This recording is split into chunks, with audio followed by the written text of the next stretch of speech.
Heute geht's um Sprachaufnahme. Alles ganz einfach und das könnt ihr auch benutzen für ein Skript aufzunehmen, für euer YouTube-Kanal und so weiter. Erst öffnen wir Google Chrome, dann gehen wir oben auf das Viereck mit den Punktchen und dann geht ihr auf Google Docs, auf das blaue und öffnet das. Dann nach unten rechts auf das Pluszeichen, da kommt so ein Bleistift, da könnt ihr eine neue Datei anlegen.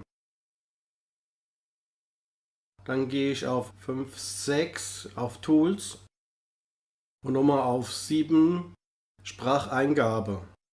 Und dann müsst ihr da auf das Mikrofon drauf drücken und schon nimmt er alles auf, was ihr sagt. Hallo, herzlich willkommen auf meinem Kanal. Punkt. Wie ihr seht, er macht da Punkt und Kommas. Heute machen wir einen leckeren Käsekuchen. Punkt. Ich hoffe, es hat euch gefallen und ihr könnt was mit anfangen. Ich sag dann mal wieder Tschüss, euer Marius. Ciao, ciao.